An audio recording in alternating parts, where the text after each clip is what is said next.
Hola, muy buenas tardes. Espero se encuentren súper bien. Por favor, alguien me comunica si me están escuchando claro. Vamos a visitar al ex jefe.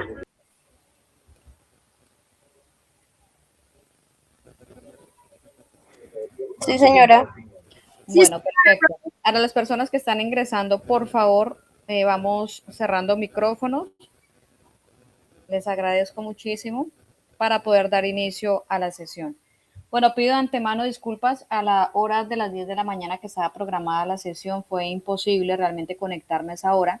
Por eso tomé la alternativa de hacerlo el día de hoy, a esta hora a las 6 de la tarde. De pronto ya la mayoría estaban en sus hogares, llegaron de trabajar o de hacer diferentes diligencias, entonces podrían conectarse. El día de hoy vamos a tratar, estimados aprendices, Estimados aprendices, la actividad. la actividad de aprendizaje número 3, ¿sí? Antes quiero recalcar algo porque yo creo que no quedó grabada en la sesión en línea número 2. Coméntenme de aquí de las personas que están conectadas a quienes no les acepté o les aprobé como tal la participación en el foro. Les fue como tal desaprobado. De Dana, Derly, Geraldine, Luisa, Neiber, Oscar, Tania, Zulay.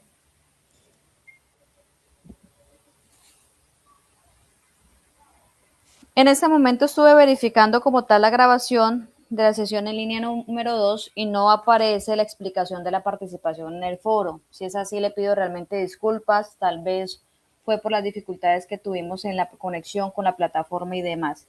Entonces, haciendo un paréntesis a esto, les voy a dar una breve iniciando, antes de comenzar la actividad de aprendizaje número 3, a socializarla y explicarles. Voy a decirles cómo realizar en la actividad de aprendizaje número 2 la participación en el foro. Bueno, solo es cuestión de 2 minutos, me tomo para poder realizarlo. Entonces voy a empezar a compartir pantalla en este momento, estimados aprendices, para que ustedes puedan saber cómo realizar la participación.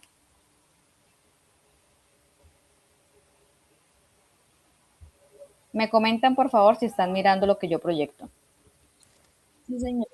Bueno, entonces, estando ya en plataforma, en la actividad de aprendizaje número 2 hicimos una primera parte que es el informe con la escena planteada y desarrollando los ítems que dice la guía de aprendizaje, ¿verdad? Pero esta actividad de aprendizaje número 2 tiene una segunda parte.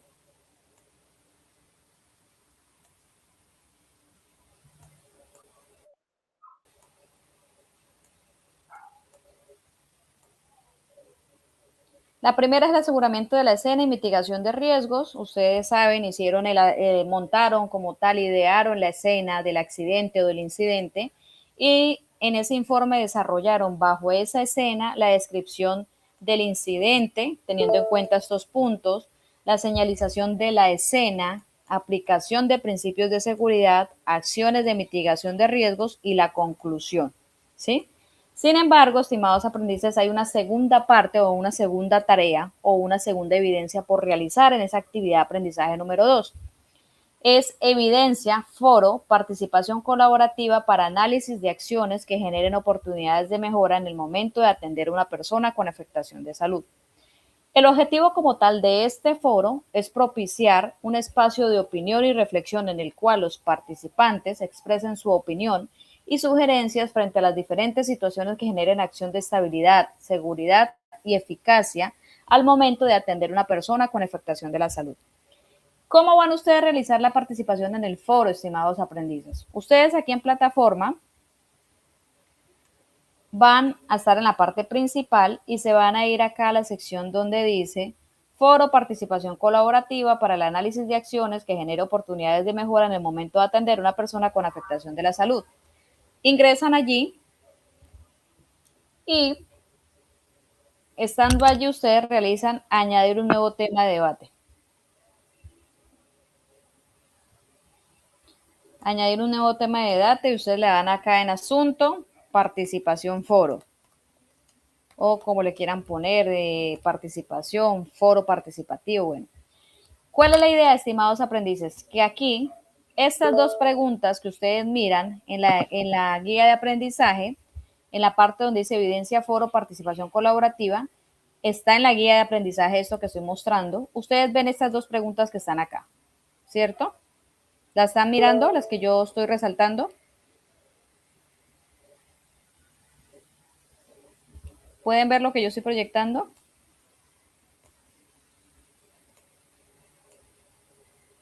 ¿Quién me dice si miran la proyección?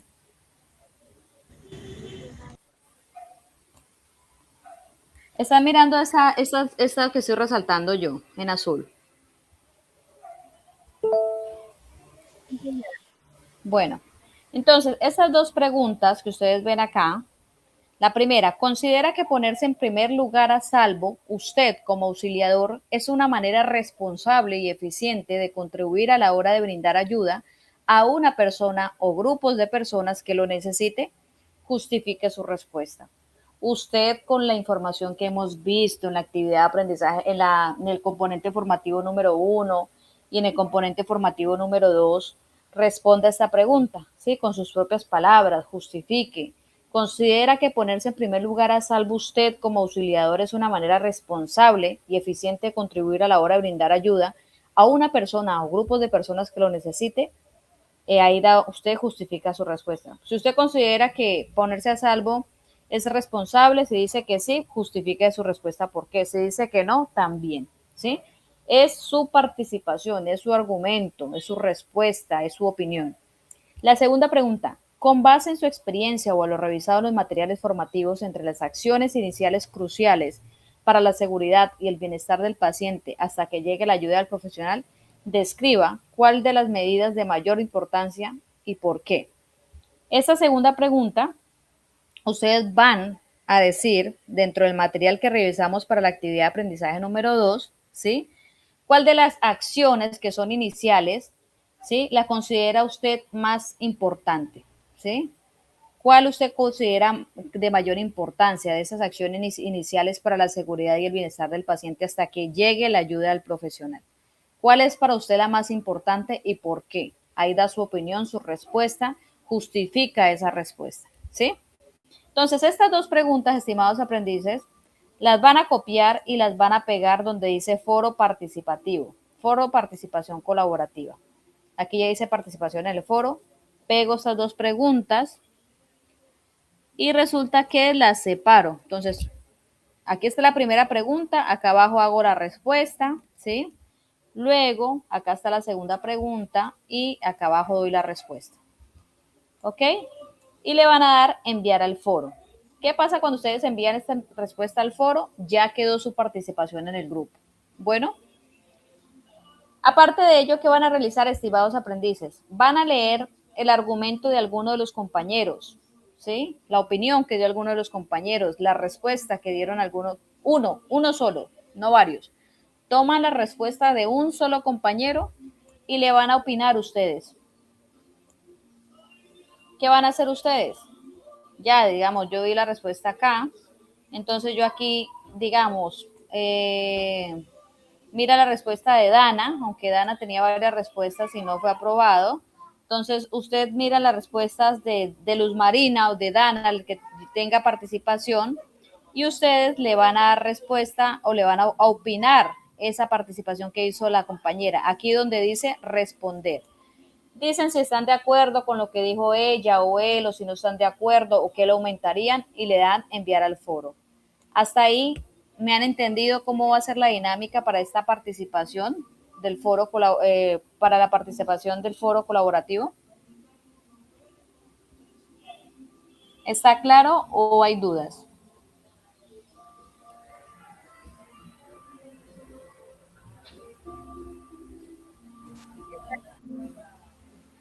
¿Qué dicen?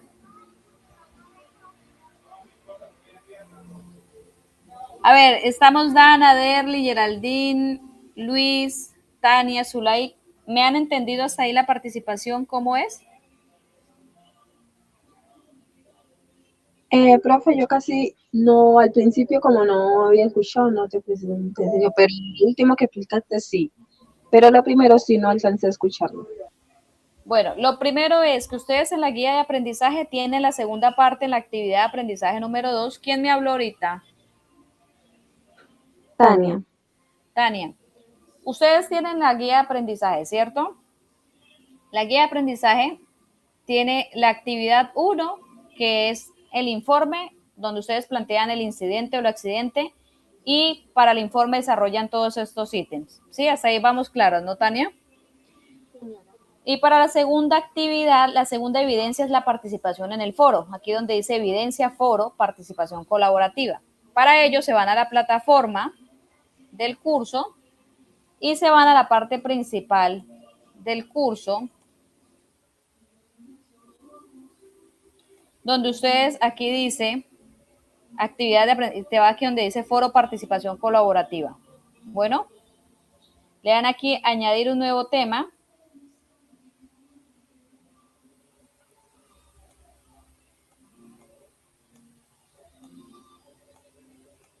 Y le dan participación foro. Luego, Tania y demás compañeros van a ustedes acá, a estas preguntas que tiene la guía de aprendizaje, las que ven que ustedes que está resaltada en azul, las copian y las pegan aquí donde está el foro, en la plataforma. Listo. ¿Qué van a hacer? De acuerdo a los documentos que ya hemos socializado y han estudiado ustedes, ¿sí? Van a responder estas preguntas con sus palabras, dando su participación, dando su argumento, dando su opinión. La primera pregunta, ¿considera que ponerse en primer lugar a salvo usted como auxiliador es una manera responsable y eficiente de contribuir a la hora de brindar ayuda a una persona o grupos de personas que lo necesite? Usted va a leer muy bien esa pregunta y va a responder si considera que es importante usted como auxiliador primero ponerse a salvo, o si no considera que es importante, bueno, ¿por qué? Va a justificar su respuesta. Bueno, responde aquí en esta parte de ahí. Listo.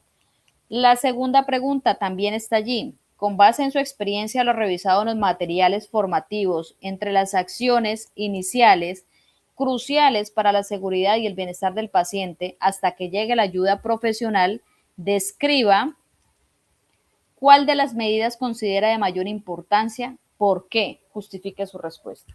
Entonces, ustedes miraron el componente formativo o el documento que socializamos en la actividad de aprendizaje número 2. Ahí habla de las actividades iniciales que nosotros debemos brindarle al paciente mientras llega la ayuda del profesional, ¿sí? Entonces, de esas actividades iniciales, ¿cuál usted considera que es más importante para usted, ¿sí? De su opinión, su respuesta, su argumentación. Y le da enviar al foro.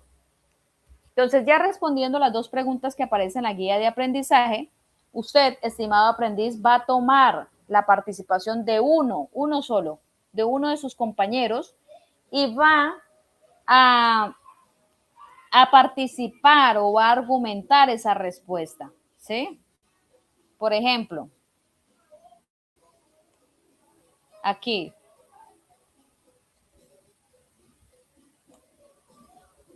digamos el ejemplo que tengo acá. Voy a leer lo que ha puesto mi compañera, leo, respondo, leo lo que ha puesto y aquí donde dice responder, digo, estimada compañera Juana, si estoy de acuerdo con su argumentación o no estoy de acuerdo por esto y por esto, o si tienen algo que añadirle o aportarle de comentario a la compañera, excelente. Y le dan enviar al foro. Bueno, hasta ahí quedamos claros, Tania y demás compañeros. Sí, señora. Sí, señora.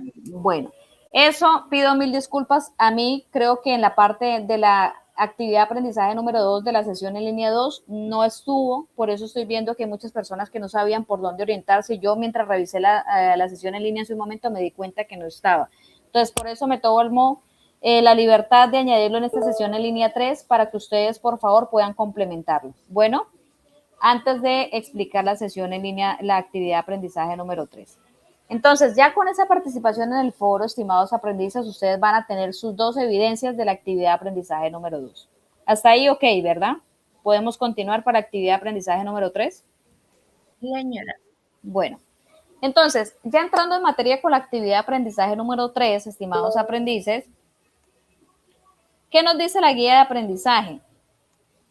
Ya bajamos a la actividad de aprendizaje número 3.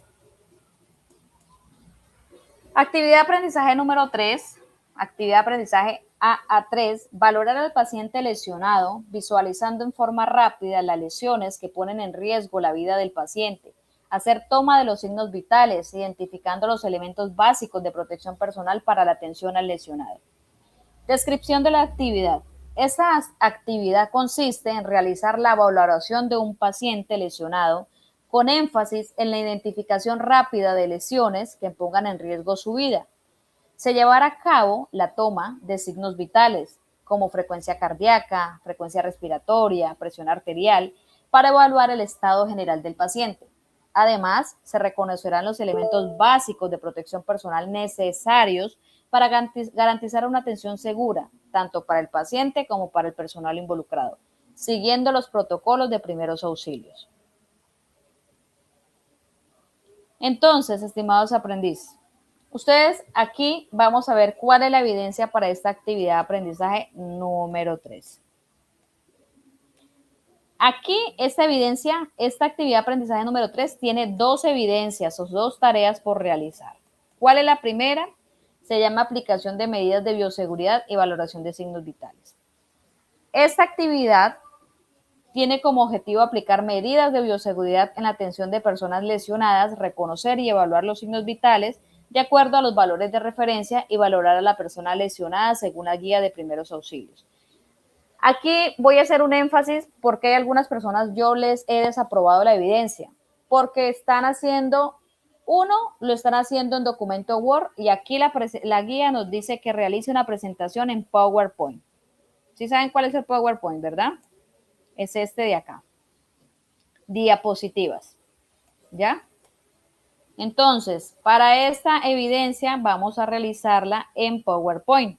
¿Ya? Introducción a la bioseguridad. En las primeras diapositivas deberá explicar las medidas de bioseguridad que se aplican en una situación de atención de emergencia. Uso de guantes, mascarilla, monogafas, lavado de manos, eliminación de residuos contaminados. Entonces ya en primer lugar sabemos que la evidencia la vamos a realizar en PowerPoint. Bueno, vamos, en las presentaciones debe haber explicación de las medidas de bioseguridad que se aplican en situaciones de emergencia. ¿Cuáles son las medidas de bioseguridad? Que son uso de guantes, de mascarilla, monogafas, el lavado de manos y la eliminación de residuos contaminados. Puede incluir y es especial que incluya imágenes que representen cada medida de bioseguridad. Segundo punto que debe contener mis presentaciones, la valoración de signos vitales. Allí usted va a poner las técnicas para evaluar los signos vitales. ¿Cuáles son las técnicas que se utilizan para evaluar frecuencia cardíaca, frecuencia respiratoria, presión arterial y temperatura? Cada diapositiva debe incluir los valores de referencia normales para cada signo vital según la edad, junto con una breve descripción de las alteraciones, ¿sí? Por ejemplo, ¿cuál es la valoración normal de la frecuencia cardíaca? Ponen el valor allí. ¿Y cuál sería las alteraciones que se pueden presentar? Por ejemplo, la bradicardia, la taquicardia, en la respiratoria la bradipnea o la taquipnea, ¿sí? Entonces van a poner esa presentación, los valores normales de los signos vitales y las alteraciones que puede tener cada uno de estos signos vitales. Tercer punto que debe contener esta evidencia, evaluación del paciente. Usted en estas presentaciones va a realizar una simulación de la evaluación de un paciente.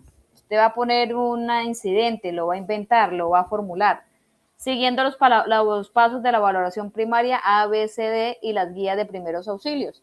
Esto incluye la verificación de permeabilidad de la vía aérea, la ventilación, la circulación, el estado de conciencia y la exposición del paciente.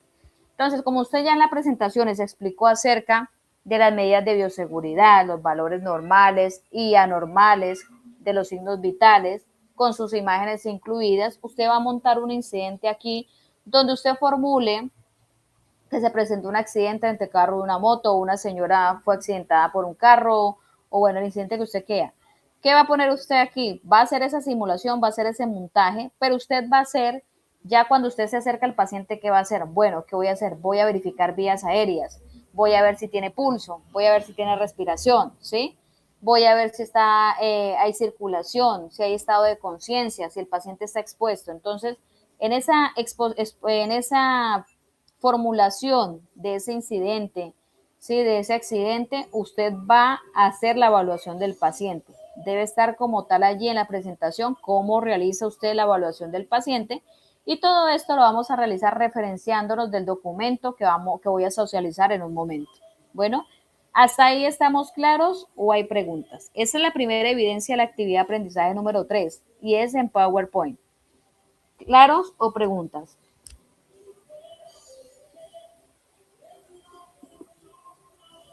¿Cómo vamos hasta allí?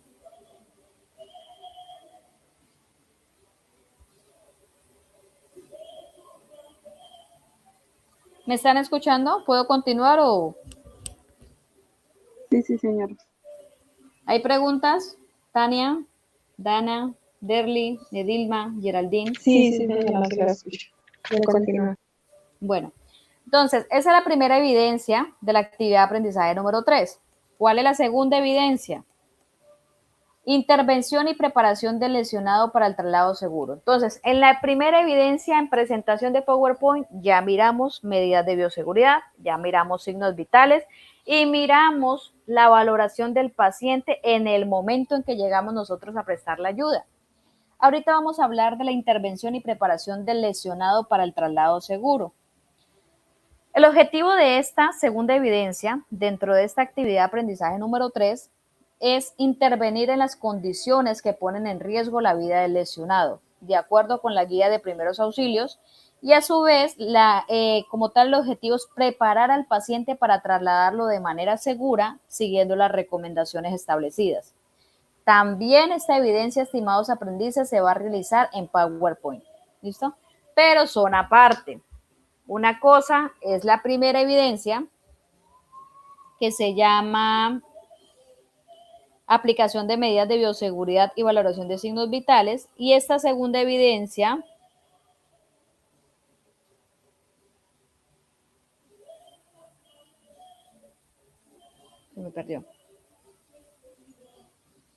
se llama intervención y preparación del lesionado para el traslado seguro.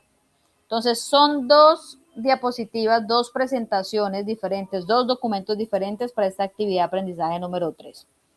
¿Qué debe contener esta diapositiva, esta presentación de la evidencia número 2? Intervención de condiciones críticas. Aquí, en las diapositivas, usted va a explicar cómo identificar y tratar condiciones que ponen en peligro la vida del lesionado. Por ejemplo, va a explicar si el paciente presenta hemorragias graves, shock, obstrucciones de la vía respiratorias, entre otros. ¿Usted cómo va a identificar y a tratar estas condiciones que ponen en peligro la vida del lesionado mientras llega la ayuda del profesional?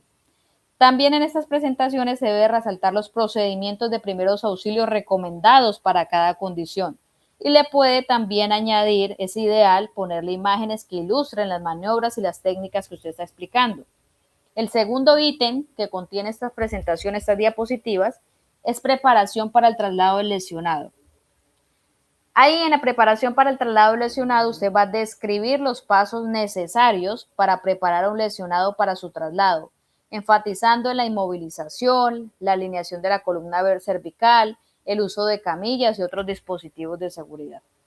También usted va a incluir, en este punto de preparación para el traslado del lesionado, va a incluir consideraciones sobre cómo asegurar el bienestar del paciente durante el transporte, evitando complicaciones adicionales. Y va a simular también un caso. Si usted, por ejemplo, tiene el mismo caso del incidente que puso en las primeras diapositivas, en el primer trabajo, en la primera documento de PowerPoint, usted puede poner el mismo caso, ¿sí? Y va a usted poner allí cómo realizaría la intervención en ese escenario que planteó, ¿sí? Ahí va a detallar usted como tal las acciones necesarias para estabilizar a este paciente, ¿sí? Y prepararlo para el traslado. Bueno, entonces, son dos documentos diferentes de PowerPoint, estimados aprendices. Cada evidencia tiene sus respectivos puntos que deben cumplirse. Y vamos a anotar o vamos a ver cuál documento nos dice la guía de aprendizaje que vamos a tener en cuenta o vamos a leer, vamos a estudiar en este momento para poder realizar estas dos evidencias, ¿sí? El documento se llama Atención Básica al Lesionado, Protocolos y Acciones Iniciales. ¿Dónde encontramos ese documento? Aquí. Aquí en plataforma. donde dice atención básica al lesionado, protocolos y acciones iniciales. Le dan clic allí donde dice clic aquí para acceder al recurso educativo.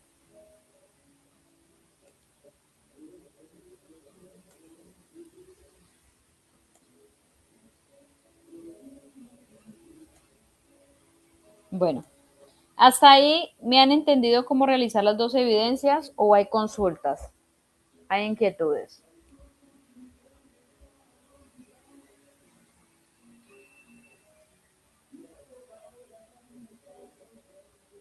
¿Quién me dice? Los escucho. Hay preguntas, inquietudes.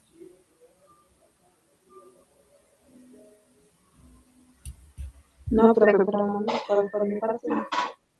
Si hay preguntas, con muchísimos gustos, háganlas. Aquí estamos para responder. Profe, Sí, qué pena molestar. ¿Será que el archivo lo puede enviar a Canva tipo PDF? Canva. Sí, Sí, señor. no hay ningún inconveniente desde que permita el acceso. Ok, sí. Ok, profe, gracias. Bueno, con gusto. ¿Alguna otra pregunta más?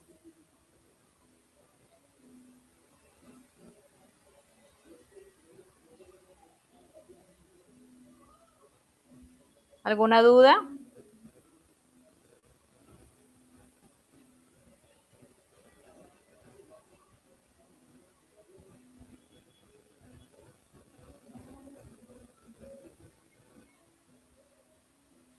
Bueno, entonces esas son las dos tareas, dos evidencias por realizar. Vamos a ver el tema que nos tiene preparado el día de hoy como tal, la guía que debemos ver para poder realizar las dos evidencias.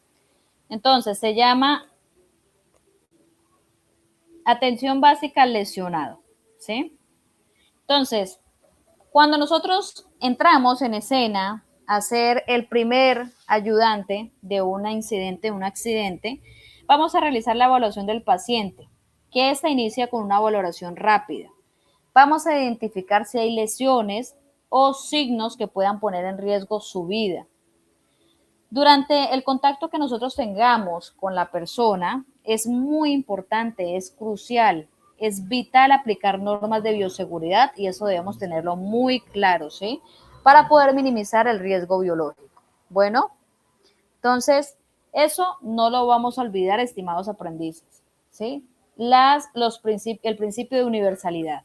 Bueno, esta guía que estamos viendo en este momento nos proporciona los conocimientos necesarios para realizar una valoración inicial que sea eficaz y además que sea segura, destacando la importancia de una intervención que sea rápida y sobre todo que sea una intervención adecuada. Aquí vamos a ver conceptos básicos de anatomía, estimados aprendices, el funcionamiento del organismo, que es esencial para cualquier primer respondiente. Obviamente no entro en profundidad porque hay personas que no pueden ser directamente del sector salud, ¿sí? Este conocimiento, ¿en qué va a ayudar?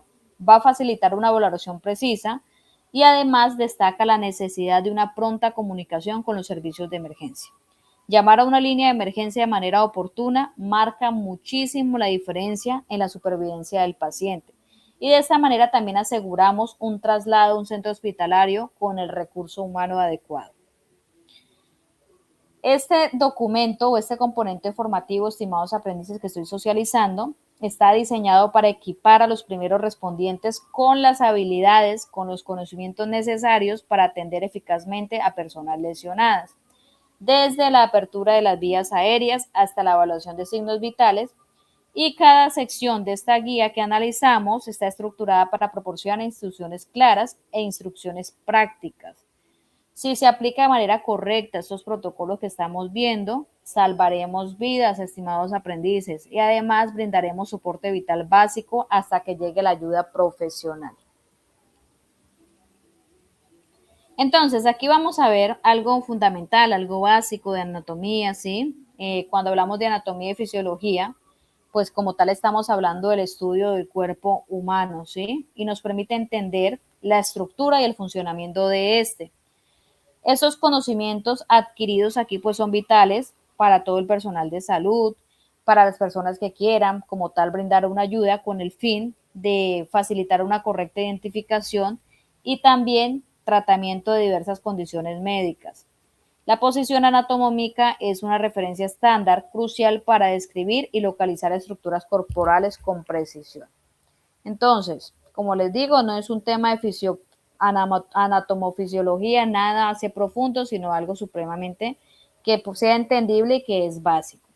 Bueno, ahí, al hablar nosotros de anatomía, estamos hablando de la ciencia que estudia la división, las partes y las formas del organismo, dividiendo el cuerpo en sistemas compuestos por órganos que juntos cumplen con una función específica.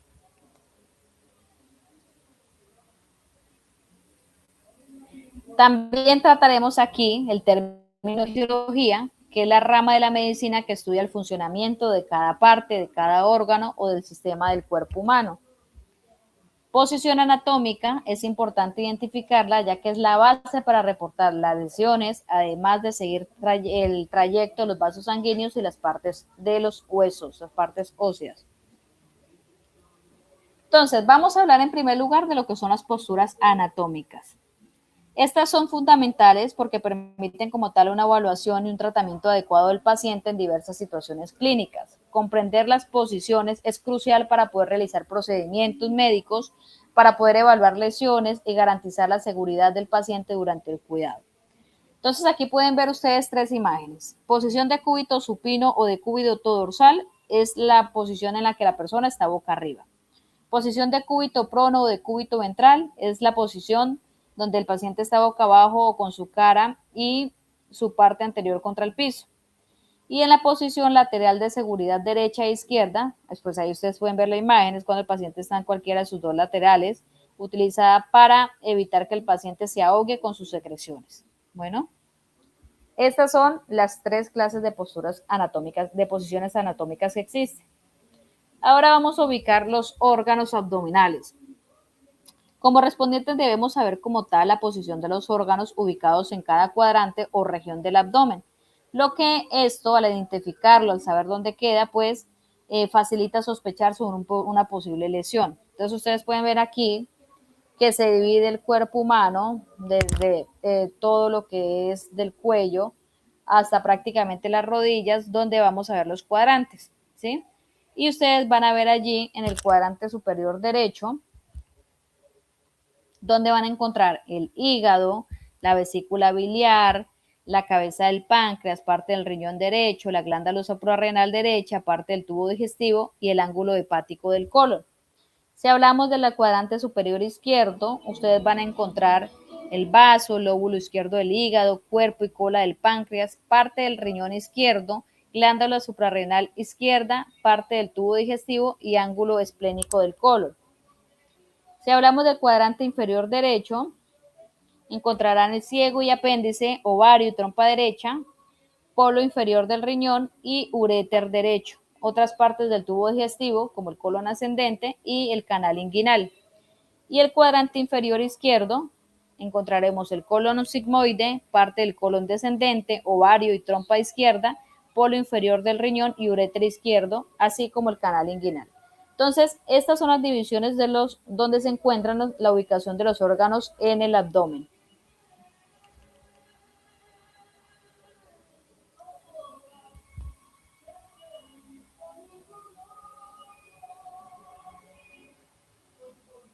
Como dato adicional, estimados aprendices, el cuerpo humano está conformado, contiene aproximadamente 200 huesos que se clasifican en largos, cortos y planos según su forma. Aquí ustedes van a poder ver información acerca de huesos largos, huesos cortos y huesos planos.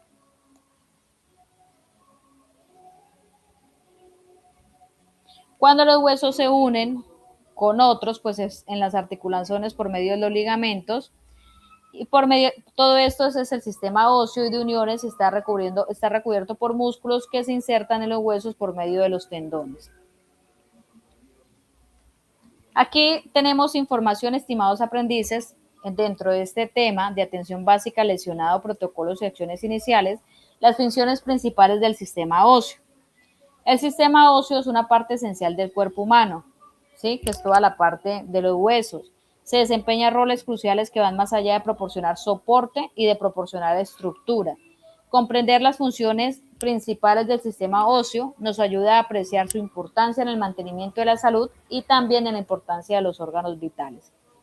Entonces, una de las funciones del sistema óseo es el soporte. Los huesos proporcionan la forma del cuerpo y una estructura rígida que sostiene los músculos, permitiendo el movimiento y la postura. ¿Qué otra función tiene el sistema óseo? O sea, la parte de todo el sistema de los huesos. Protección. Los huesos protegen los órganos internos vitales como el cerebro, los pulmones y el corazón, resguardándolos de lesiones externas. Y generan producción. Los huesos son responsables de la producción de células sanguíneas, incluyendo glóbulos rojos, glóbulos blancos y plaquetas, a través de un proceso que se conoce como hematopoiesis, que ocurre en la médula ósea. Hasta ahí vamos entendiendo, estoy hablando muy rápido, hablo más lento, bueno, ¿qué consideran ustedes?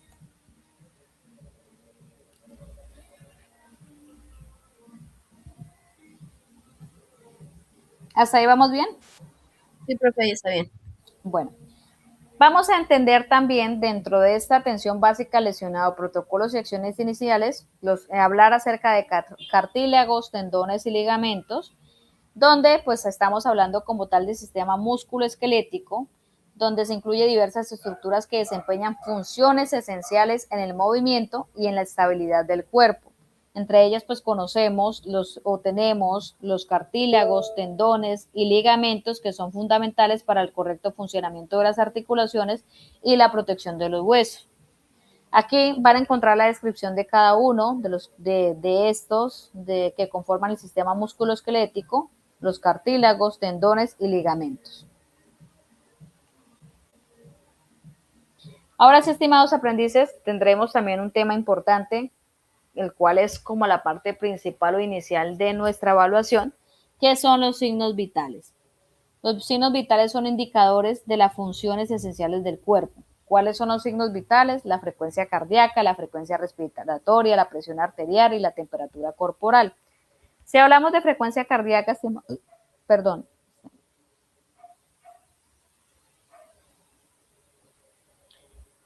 Si hablamos de frecuencia cardíaca, es la percepción táctil del número de veces que el corazón late o bombea sangre por minuto, variando según el sexo, la edad, los medicamentos, la actividad física, entre otros. Frecuencia cardíaca. Entonces, aquí, estimados aprendices, ustedes pueden ver la imagen, como la señorita se está tomando el pulso, ¿sí? Es la frecuencia cardíaca en el cuello, en la parte de aquí del cuello. Entonces ustedes ahí van a poder sentir la frecuencia cardíaca. Este cuadrito que estoy mostrando en este momento, que estoy proyectando, muestra los valores normales, pero según la edad que tenga la persona. Si es recién nacido, va a tener una frecuencia cardíaca normal, o sea, un valor normal de 120 a 180 por minuto. Niños, bebés de 6 meses a 2 años, de 100 a 130 se considera normal. Los niños de 2 años a 6 años, su frecuencia cardíaca normal es de 90 a 120. Los niños de 6 años a 14 años, su frecuencia cardíaca normal es de 80 a 110. Y los niños mayores a 14 años, su frecuencia cardíaca normal es de 60 a 100. Para que tengan referencia a los valores normales, porque recuerden que la evidencia número 1 de la actividad de aprendizaje 3 nos está pidiendo estos valores. ¿Qué alteraciones del ritmo cardíaco se pueden presentar? El ritmo cardíaco es un indicador crucial de la salud cardiovascular. Las alteraciones en la frecuencia cardíaca son la taquicardia y la bradicardia. Y esto señala como tal problemas subyacentes que requieren atención médica. Nosotros es importante comprender cuáles son los valores normales de la frecuencia cardíaca, porque si no se cumplen con esos, puede estarse presentando taquicardia o bradicardia. Entonces, si hablamos de una de las alteraciones del ritmo cardíaco, vamos a encontrar la taquicardia, que la frecuencia cardíaca se encuentra por encima de los valores normales. Esta condición puede ser causada por diversos factores, incluyendo el estrés, el ejercicio intenso, la fiebre o enfermedades cardíacas. Y si hablamos de bradicardia, estamos hablando que la frecuencia cardíaca se encuentra por debajo del valor normal. Y esta alteración también se puede deber a factores como el envejecimiento, la práctica de ejercicio físico regular o problemas cardíacos subyacentes. Entonces vamos a encontrar alteraciones del ritmo cardíaco como taquicardia o bradicardia. Bueno, vamos con otro signo vital, estimados aprendices, que es la frecuencia respiratoria. La frecuencia respiratoria consta de dos periodos, un periodo de inspiración y un periodo de expiración. Varía la frecuencia respiratoria según el sexo, la edad, las enfermedades, los traumas, los medicamentos, la actividad física, entre otros. Entonces, los tipos de respiración son torácica y abdominal. Si hablamos de torácica, predomina en mujeres, se da por expansión y esfuerzo de los músculos costales, y la abdominal, que se llama diafragmática, predomina más en hombres y se da por movimiento principalmente del músculo del diafragma. La frecuencia respiratoria tiene también valores normales. ¿Cuáles vamos a tener en cuenta? En recién nacido la frecuencia cardíaca normal va a ser de 30 a 40 por minuto. En niños mayores va a ser de 18 a 24 y en adultos estamos hablando de 16 a 20 por minuto. En las personas ya ancianas va a tener una frecuencia respiratoria de 12 a 16 por minuto. ¿Qué técnicas existen para tomar la respiración? Nosotros vamos a valorar la respiración por observación. Cuando el tórax o el abdomen se expande y se contrae, vamos a tomarlo como una respiración. Se toma el número de veces por minuto.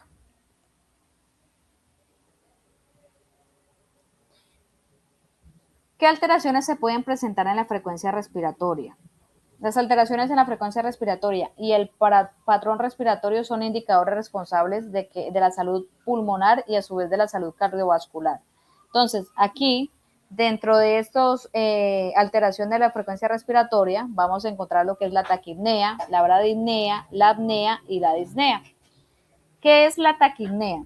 Es la frecuencia respiratoria que se encuentra por encima de los valores normales y puede ser causada por factores como el ejercicio intenso, la fiebre, ansiedad o enfermedades pulmonares. Taquipnea es cuando se encuentran los valores el valor de la frecuencia respiratoria por encima de los valores normales. Bradipnea es otra de las alteraciones de la frecuencia respiratoria y es cuando la frecuencia respiratoria se encuentra por debajo de los valores normales. Y se puede dar por los trastornos neurológicos, enfermedades metabólicas o el uso de ciertos medicamentos. Otra alteración de la frecuencia respiratoria es la apnea.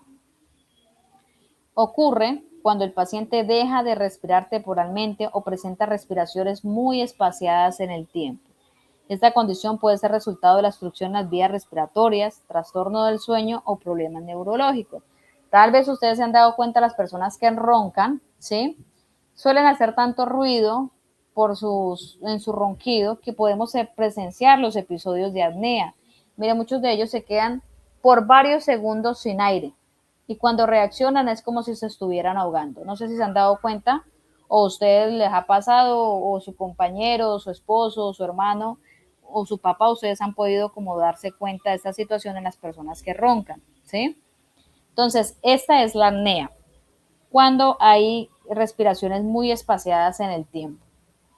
Otra alteración de la frecuencia respiratoria es la disnea, es cuando el paciente experimenta dificultad para respirar y puede ser causada por diversas condiciones, incluyendo enfermedades pulmonares, insuficiencia cardíaca, anemia o ansiedad.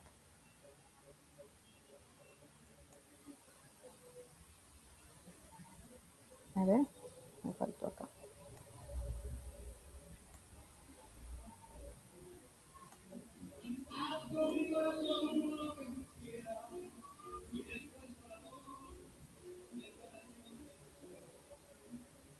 La presión arterial. Si hablamos de presión arterial, es la fuerza que ejerce la sangre contra las paredes de las arterias durante la contracción y dilatación del corazón. Entonces, cuando hablamos de presión arterial, encontramos tipo de presión arterial sistólica y diastólica. Sistólica es de 90 a 129 y diastólica de 60 a 89. Las personas que han tomado la presión o que conocen acerca del tema siempre damos un valor, ¿sí?, de sistólica y diastólica. Entonces, por lo general, el primer dato sistólica y la otra diastólica. Entonces vamos a comprender qué técnicas existen para tomar la presión arterial. Al nosotros hablar de la toma de la presión arterial, es más una habilidad, ¿sí? Ya que proporciona información crucial sobre la salud cardiovascular del paciente. Entonces, según una técnica adecuada, para asegurar resultados fiables, se ayudará en la detección y manejo de hipertensión y otras condiciones relacionadas. Voy a hacerles escuchar un audio. Ustedes me dicen si se logra escuchar, por favor. Si no, también me informan. ¿Se escucha? ¿Se escucha? ¿Se está escuchando?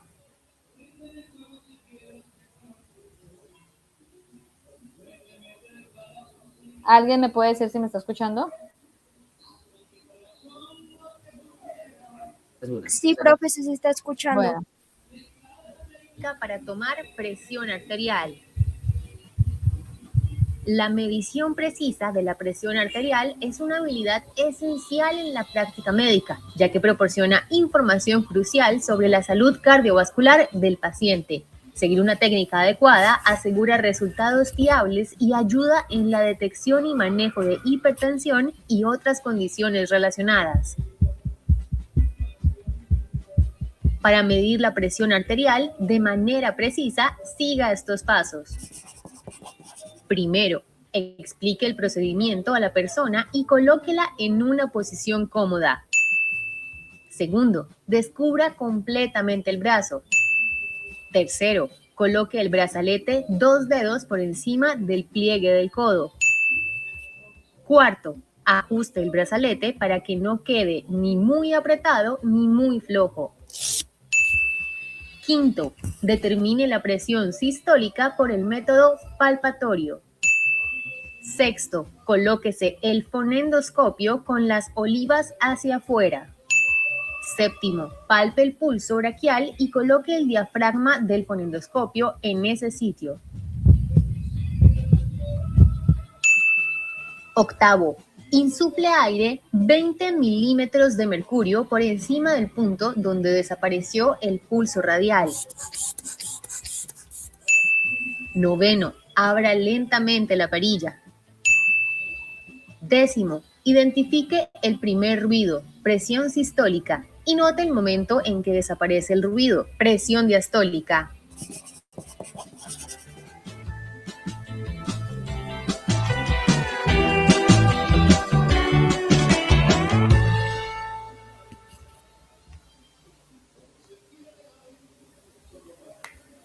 Bueno, aquí miramos cómo sería la técnica para poder tomar la presión arterial, ¿cierto? Pero también miramos alteraciones de la presión arterial, así como miramos qué alteraciones se presentaban en la frecuencia cardíaca y en la frecuencia respiratoria. ¿Cuáles son las alteraciones que se pueden presentar en la presión arterial? Está la hipotensión, que la presión arterial está por debajo de los valores normales, y está la hipertensión, que la presión arterial está por encima de los valores normales.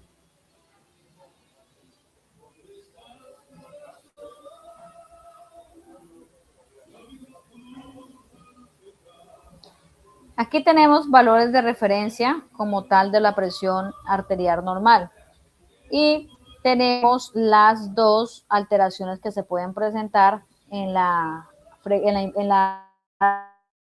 arterial, que son la hipotensión y la hipertensión. Si hablamos de temperatura, es la manifestación calórica de los procesos metabólicos del organismo y es el resultado de un equilibrio entre la generación y pérdida de calor.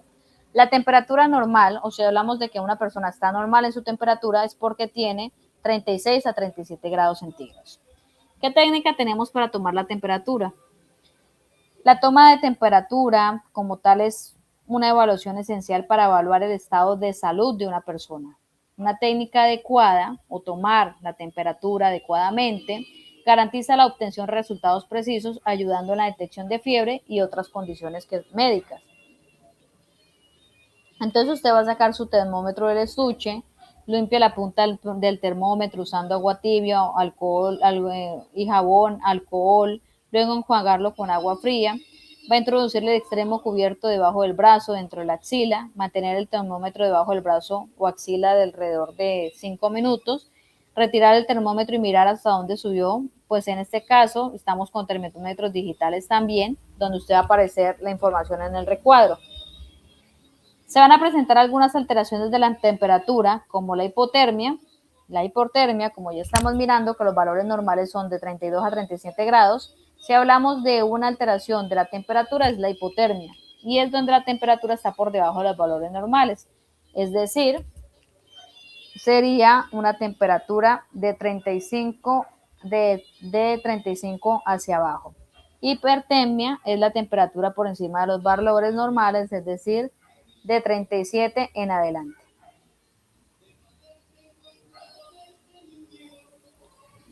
Valoración primaria. Ya miramos los signos vitales: presión arterial, frecuencia cardíaca, temperatura y frecuencia respiratoria. Ahora miraremos la valoración primaria, donde estaremos mirando aquí la evaluación inicial, que ayuda a identificar las lesiones o condiciones que pueden poner en peligro la vida del paciente. Esta valoración primaria debe ser rápida y debe ser eficaz para realizar la evaluación, y vamos a utilizar lo que se llama la mnemotecnia ABCDE. Si miramos la letra A, es abrir vía aérea y control de columna cervical. La B es ventilación. La C es circulación y control de hemorragias. D significa determinar el estado de conciencia ubicándolo como método ADVI. Y la E, exposición con el control de hipotermia.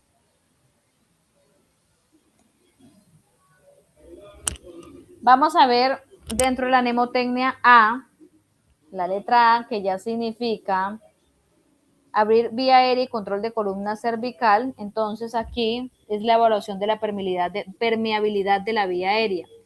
Para permeabilizar la vía aérea se debe mantener la cabeza en posición neutra. Aquí, si el paciente está consciente, si usted llegó como primer ayudante, primer respondiente al accidente-incidente, va a ver si el paciente está consciente. Para hablar al paciente debe realizarle cualquier pregunta, escuchar las características de la voz al responder. Si la persona presenta dificultad para hablar o se emiten solo sonidos, puede ser que algo esté obstruyendo el paso normal de aire por la vía aérea.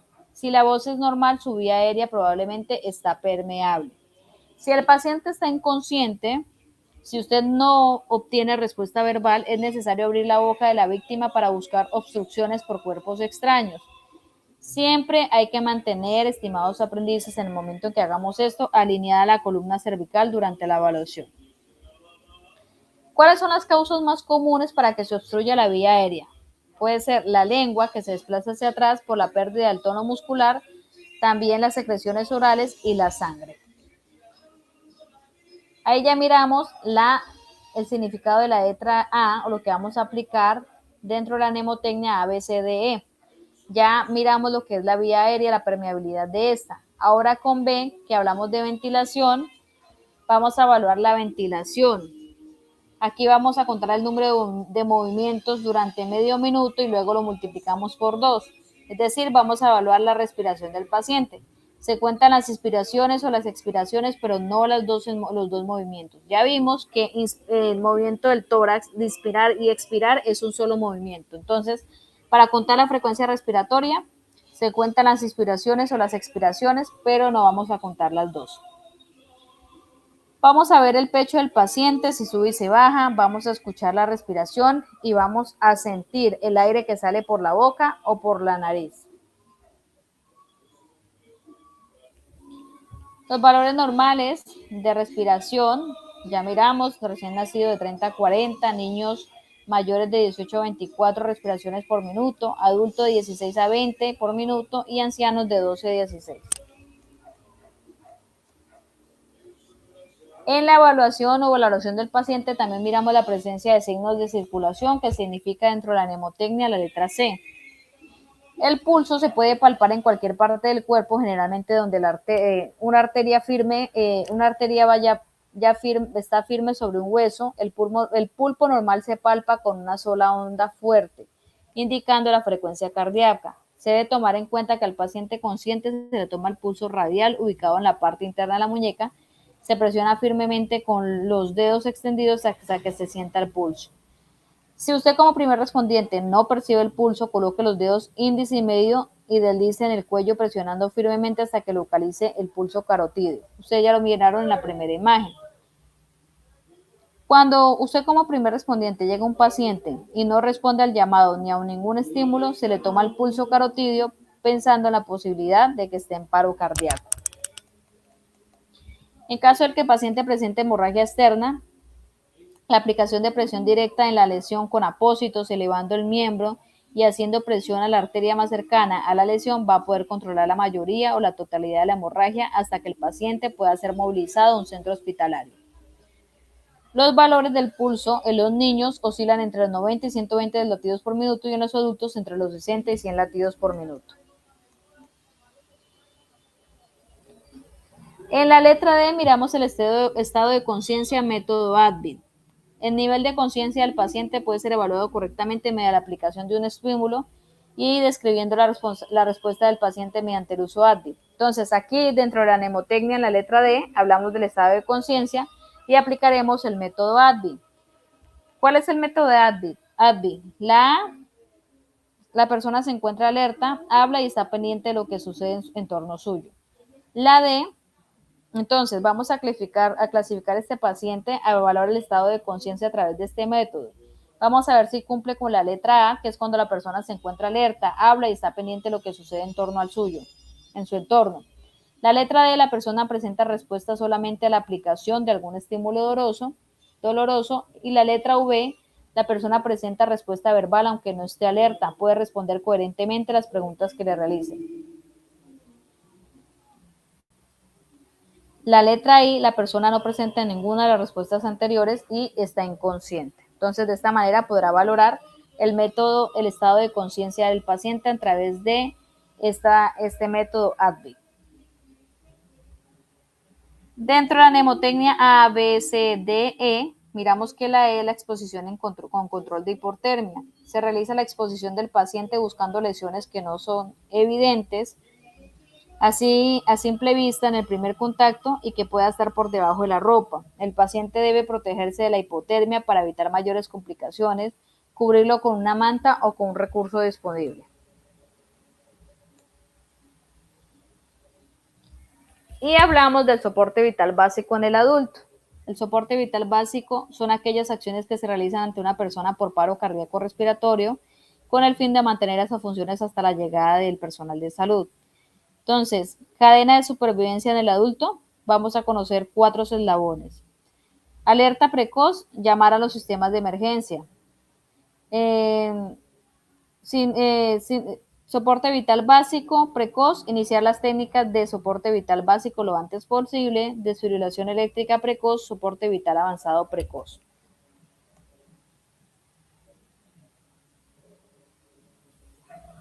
Cuando una persona, estimados aprendices, sufre un paro cardíaco fuera de una institución de salud, depende como tal su vida de los primeros auxilios que le preste la comunidad en el sitio en que tuvo como tal el paro cardíaco. Cuando la comunidad detecta lo que está ocurriendo, pide ayuda, inicia la reanimación cardiopulmonar hasta que la ayuda llegue al sitio y traslada al paciente a un servicio de urgencias de un centro hospitalario de tercer nivel para la atención adecuada. En dado caso de un paro respiratorio o un paro cardíaco, el tiempo de atención es de 4 minutos. Después de este tiempo, el cerebro empieza como tal a presentar lesiones irreversibles. Cuando existe un paro cardíaco va a haber falta de oxígeno. Por lo tanto, estimados aprendices, se afectan los órganos blancos, corazón, riñones, cerebro. Todo esto depende como tal del oxígeno que pueda tener el paciente. No voy a darles clases de reanimación cerebrocardiopulmonar básicos. Ustedes tal vez en alguna ocasión han hecho el curso de soporte vital básico. Van a encontrar ustedes como acá tal la iniciación de RCCP básica. Y ustedes pueden ver las imágenes donde se coloca el talón de la mano dominante en el centro del pecho, entre las tetillas, 2 dedos por encima del esternón y la otra mano encima de ella con dedos entrelazados. Se inician las compresiones del tórax, masaje cardíaco a razón de 100 a 120 por minuto. Se hace 30 compresiones por cada 2 ventilaciones, boca a boca o con dispositivo de barrera durante 2 minutos. Se utiliza el peso del cuerpo para poder hacer la compresión, manteniendo los brazos rectos, verticales y la espalda recta, de tal manera que toda la presión se transmita al talón de la mano que mantiene sobre el esternón. No se flexionan ni lo que son los brazos para hacer compresiones porque se cansará muy rápido y no es efectivo. Cada 2 minutos después de realizar esto, estimados aprendices, se verifica la respiración y el pulso. Siempre debe terminar los ciclos con las 2 ventilaciones.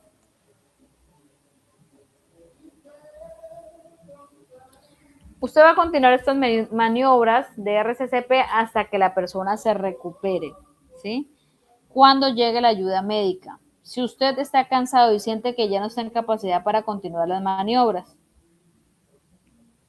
Es decir, usted va a continuar hasta que se recupere la persona, hasta que llegue la ayuda médica y esté cansado, tiene que seguir con tener la capacidad para continuar con las maniobras.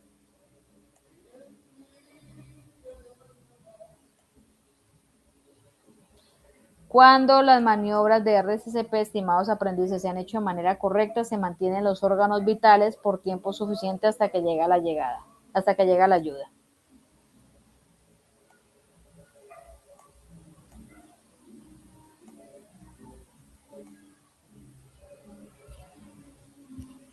Ay.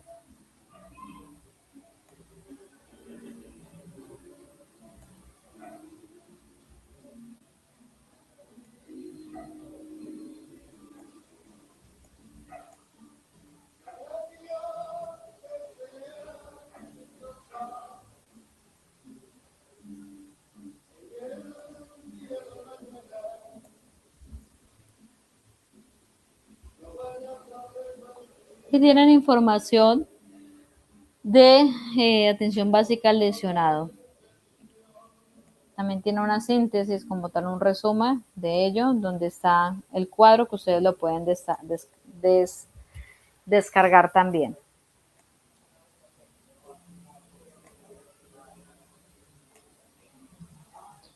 Entonces, estimados aprendices, ¿hasta ahí tenemos información o no? ¿Les ha quedado clara la información? Sí, señora. Bueno, entonces, teniendo en cuenta este tema, que lo pueden descargar y guardar en PDF, también en información adicional que ustedes pueden investigar, ¿sí? A través de internet, a través de blogs, bueno, de muchas formas de averiguar para que puedan completar la información de las 12 evidencias de la actividad de aprendizaje número 3. También espero que les haya quedado claro, estimados aprendices, la participación en el foro que hace parte de la actividad de aprendizaje número 2. ¿Tienen dudas, tienen inquietudes para de esta manera dar por cerrado como tal esta sesión en línea número 3, estimados aprendices?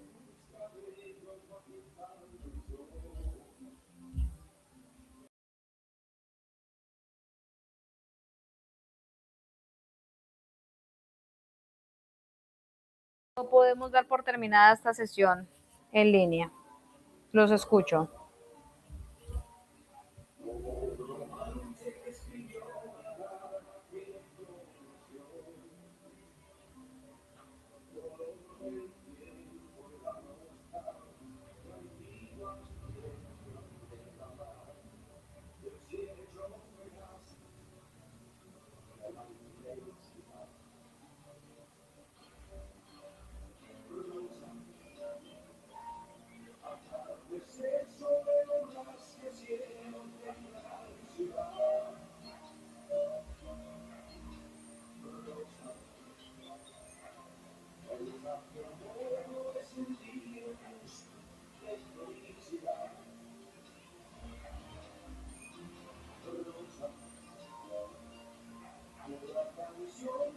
Bueno, no habiendo preguntas, estimados aprendices, y habiendo socializado como tal toda la información acerca de la actividad de aprendizaje número 3, les comparto que estaré enviando al grupo de WhatsApp los resultados de las calificaciones de las evidencias, quienes han participado, quienes han enviado.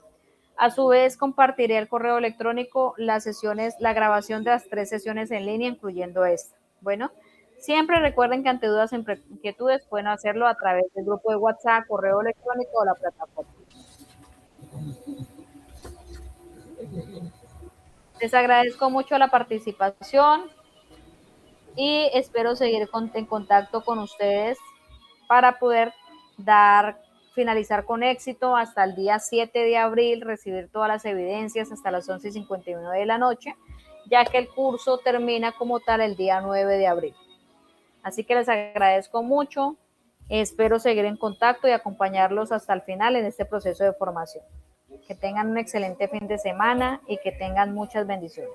Muchas gracias por estar aquí. Las personas que no se pudieron conectar saben que son bienvenidas y aquí queda la grabación para poder disponer de la información y desarrollar sus evidencias de la manera correcta. Que tengan un excelente fin de semana. Muchas gracias. Dios les bendiga.